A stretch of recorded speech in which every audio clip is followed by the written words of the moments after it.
From Sony Pictures Home Entertainment. First of all, I didn't even know this movie was made because I don't think many people did. And we talk about, we get press releases and talk about the newest DVDs and stuff like that. But I don't think they even sent out a press release for this. And it's not a big question as to why, really, because this is Bats 2: Human Harvest, and this is a sequel to a movie that was made in 99, 2000, that era with Lou Diamond Phillips, and it's probably one of my least favorite films of all time, I'll just be honest with you. Like, I hated the movie. I really hated the original film, so I wasn't really looking forward to watching it. Now you got twice the Bats. Yeah, and I didn't even realize that the original Bats was popular enough to deserve a sequel. But maybe they were just trying to trick people into thinking that was an original movie. Yeah. And that the first Bats didn't exist. Doesn't the cover look a lot like the original Bats cover, though, as I remember? But getting to the movie is set in Russia. Areas in Russia, something like that. I think it's Afghanistan, isn't it? Chechnya. Oh, I don't know. It's set in a foreign land. Let's just say that. In a foreign land. Yeah. I'm thinking that the plot is there's a group of soldiers in Afghanistan who are looking for terrorists or something to that effect. So they go down in all these different caves where all these terrorists hide and make these underground networks and stuff like that, like you hear happening all the times in the news. And they're going through the landscape of the country, and they happen to run across this huge cave filled with all these bats that are the size of, like, dogs, really. They're like these huge CG bats. CG bats, yeah.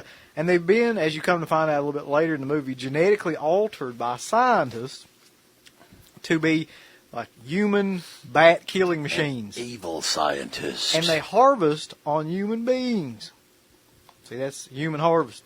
They eat the flesh and drink the blood of human beings. Yeah, because they're hungry. Mm-hmm. So that's your basic plot of the movie. Then you have a group of, you have a female Russian soldier, then a couple of American soldiers, right? Right. That are, see, it's one of those movies I just couldn't figure out what the fuck they were trying to do. I know they were trying to kill the mad scientist Lair, who was genetically altering these bats. But I just couldn't figure out exactly why they were going about it that way.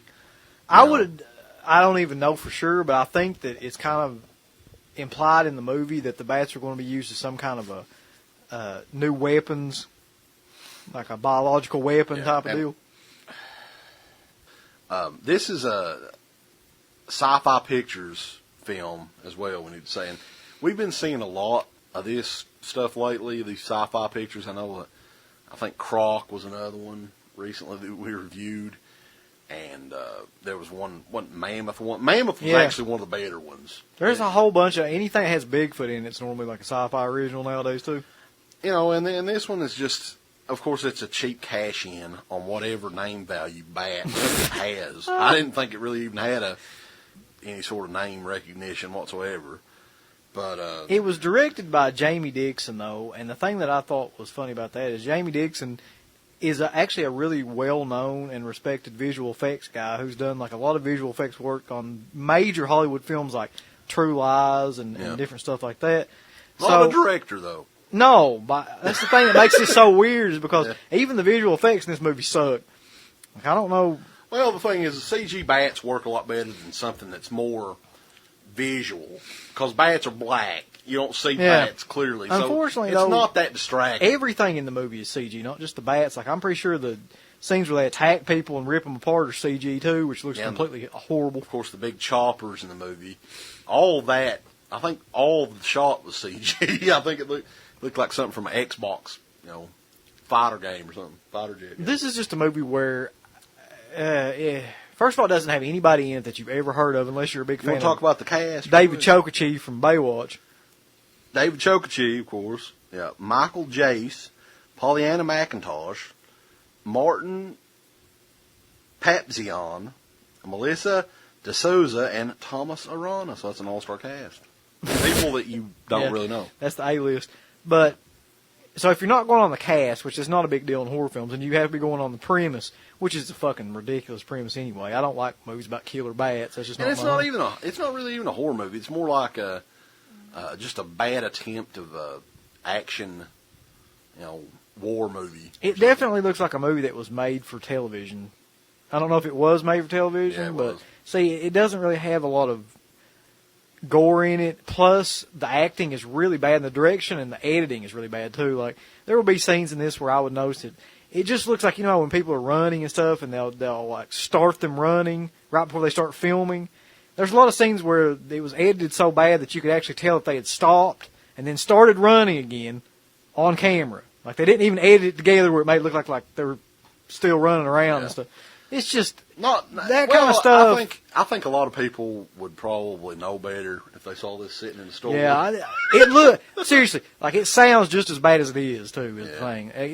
There's nothing redeeming at all about this movie. Yeah. Now, for some reason, I don't know why, they have this in like 4 different languages: English, Portuguese, Thai, and French. And the Thai soundtrack is actually 5.1.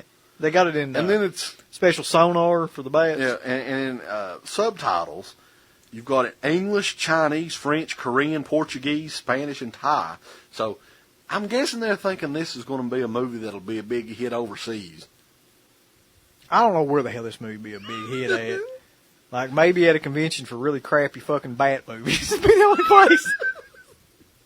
So, Bats, Human Harvest. Another special feature, of course, is deleted scenes, and I would be anxious to see what scenes would be bad enough to be deleted from Bats, Human Harvest. Give us the thumbs up.